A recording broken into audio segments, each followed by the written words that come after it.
Space, the final frontier, words we've all become familiar with since Star Trek first aired on TV way back in 1966. Well, now a new animated series in the franchise is trying to boldly go where no Star Trek show has gone before. Star Trek Prodigy is a fresh take in the very first entry aimed at a younger audience. It follows a motley crew of young aliens trying to navigate a greater galaxy in search for a better future. And the best part? You don't have to be a Trekkie to understand it. I spoke with voice actors Ella Purnell and Brett Gray about what fans and newcomers can expect from this new series streaming on Paramount+. Welcome, guys. Thanks for being with us today. Hello. Hi, thank you. Okay, so, I'm an old head, go back to the 60s, 70s Star Trek. Of course, Captain Kirk, William Shatner back in the news, going back on that trip into space, literally getting beamed up. But this is the latest edition or phase of this longtime franchise. Was it like turning Star Trek into an animated series? Brett?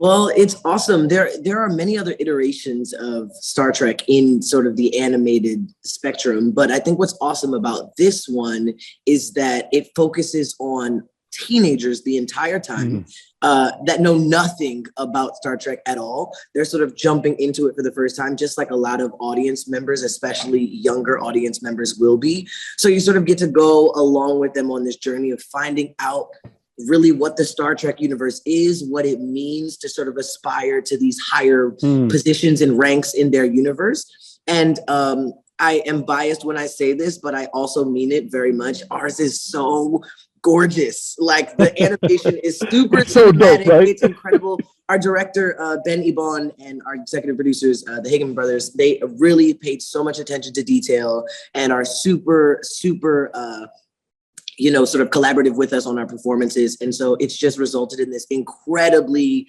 cinematic, beautiful 3D shot experience. It's really cool to watch. Ella, did you know much about Star Trek before taking on this project? I didn't know. I knew of it, and I knew, sort of all the main characters. So you were learning as well, right? I was, yeah. We were both kind of learning on the fly. It was funny because one of our youngest cast members, Riley, she's like, "Well, my mom taught me Star Trek," and I was like, "Hey, I'm 25, and my mom taught me Star Trek too." So it's nice that we're all kind of in the same boat. Yeah. That's really cool. So tell me the connection of the relationship between Dal and Gwen. How does that foster and grow in the course of the show? It's actually really interesting. They develop this really lovely camaraderie.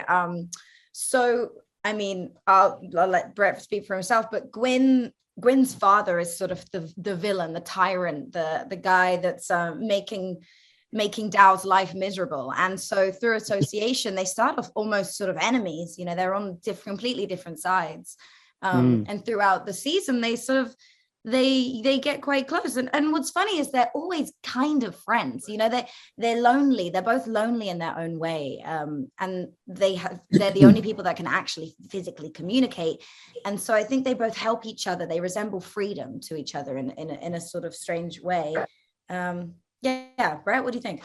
Yeah, totally. There's something weird in their backstory. I feel like maybe they went to like kindergarten together or something like that. It's like is there a spark there between the two of them? Is it like a Romeo and Juliet? I am going to say they are star-crossed lovers. This is like Romeo and Juliet. That's what I'm saying. It sounds okay. It's a great story. I am totally rooting for Team Dal for Gwen. I think it'll be great for her.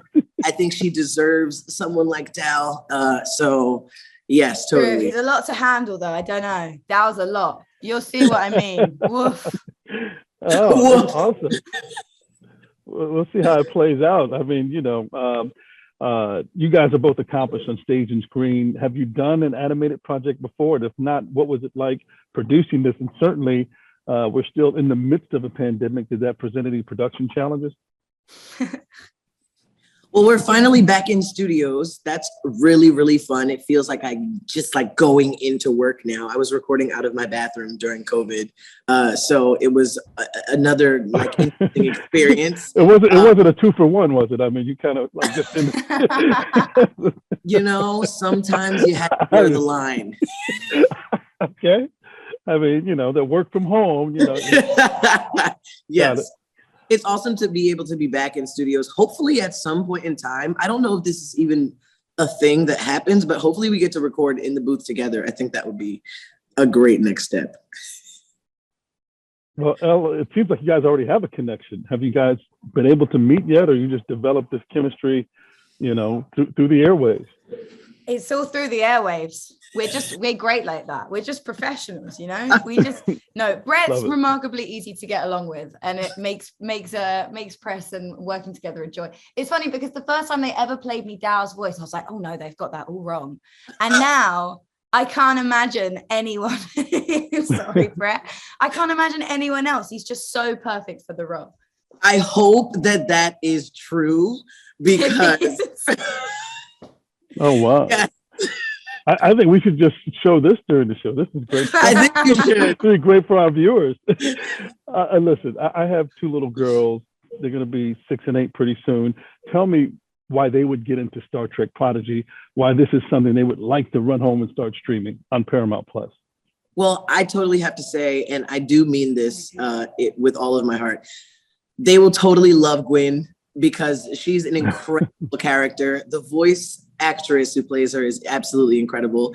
And she's just so cool. She has such awesome sort of like powers, and the character is super strong and moral, and it's awesome. So that's totally their way in. But I also think that Dow will be funny enough for them to stay for the ride. I agree. I think that it's got some really amazingly relatable characters, not just myself. Oh, of course not. Right. No, but it's so fantastically written, and it's entertaining, and there's as a parent you'll feel great because the messages that the show is sending is there's still some fantasy and imagination and creativity that spark their interest. They haven't lost any of the stuff that made everybody love Star Trek when it first came out. They've just added this incredibly, modern, beautiful visual forum that you can be entertained through. It's really exciting. I'm excited for your daughters to watch it. Well, I appreciate that. It is on the list. Ella, Brett, live long and prosperous. Thanks for your time. And look forward to watching this with my little girls on Paramount Plus. Thanks, guys. Star Trek Prodigy streams every Thursday exclusively on Paramount Plus.